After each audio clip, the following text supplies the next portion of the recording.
There are few cultures in the world that have a history as bejeweled as India.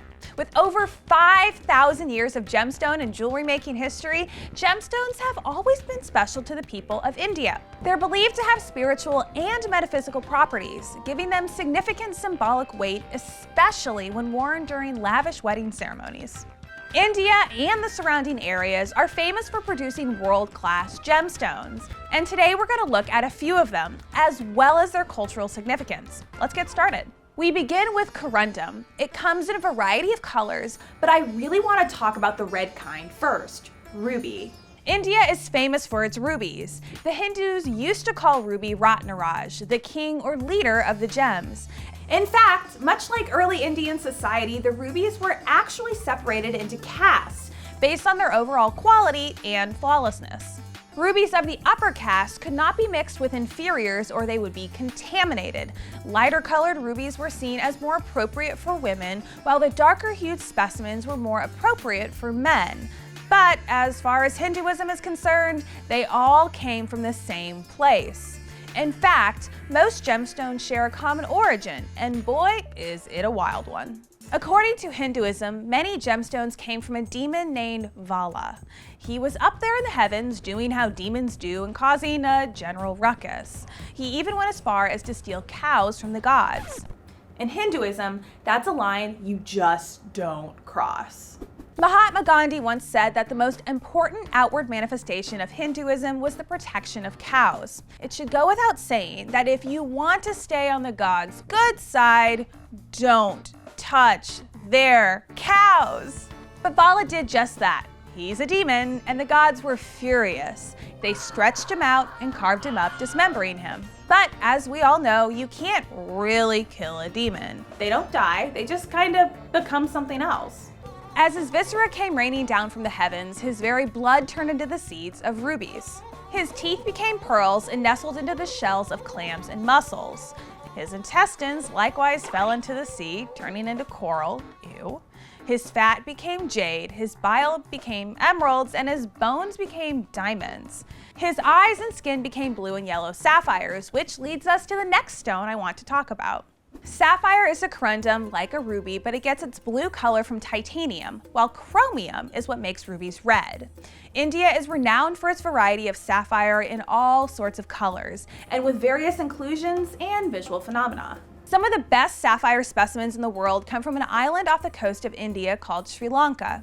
I know it's not technically part of India, but since they have so much shared history, it would be a shame not to include Sri Lanka's contributions to the gemstone world.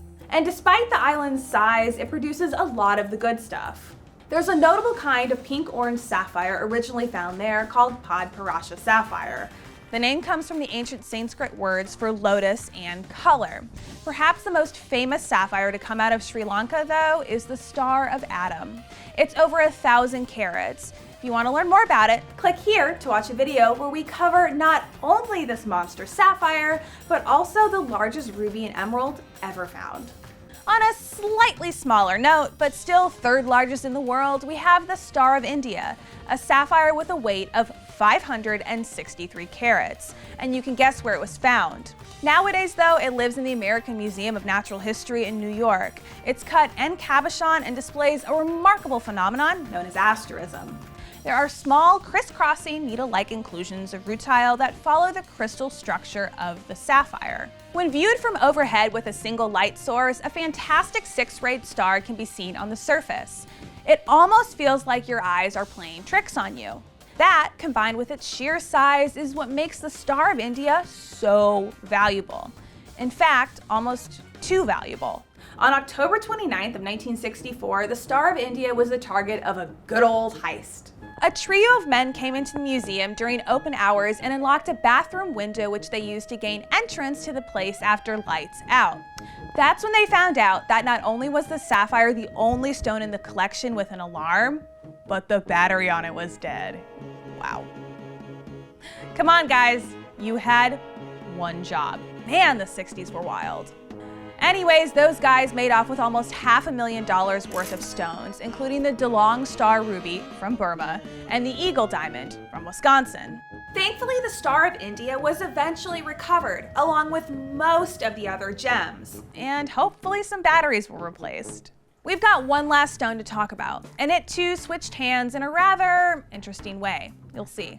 In 1526, the Mughal dynasty took control of India and would continue to rule for several hundred more years.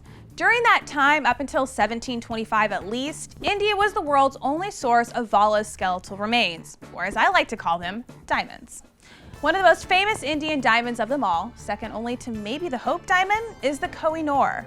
Much of its origin story is a mystery. The first record of it is from 1628 when the ruler at the time, Shah Jahan, commissioned a royal throne. This was no iron throne. It was a totally jewel-encrusted and absolutely opulent peacock throne.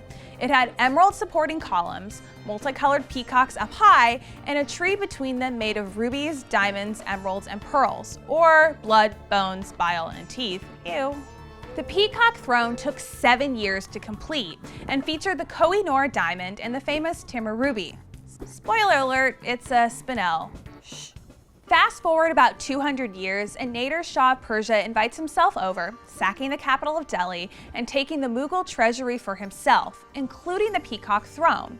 He decided to pop out the Kohinoor diamond and Timur ruby and wear them on an armband instead. I'm sure it didn't make the throne any lighter.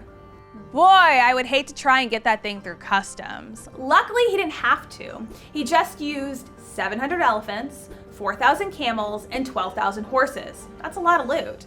By the 1800s, the Kohinoor diamond had changed owners a few times and had become more than just a sign of wealth. It represented power and prestige. And guess who wanted a piece of that? The British East India Company. At the time, in 1845, the British had declared war on the Sikh Empire, who possessed the diamond.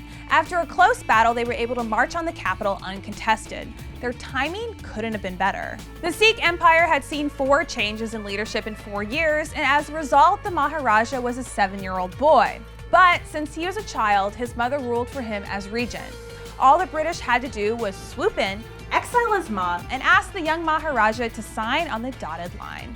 Geez, I was nervous when I signed my first lease, and I'm an adult. Imagine being a kid and signing away the sovereignty of an entire empire, and also a priceless diamond. But he really had no choice, and today it's part of the British crown jewels. Its most recent appearance was in 2002 during the funeral of the Queen Mother. Various governments have insisted that the stone be returned to them, but that's the tricky part. Many of the previous owners, like the Mughal and Sikh empires, don't even exist anymore. Who do you give the diamond back to? It's a tough question that perhaps has no answer. Hopefully this question is a little easier. What's your favorite Indian gemstone? Personally, I love the Podparasha sapphires. Let me know in the comments down below, and of course, don't forget to like, subscribe, and ring the bell so you don't miss out on any of our future videos. Thanks for watching!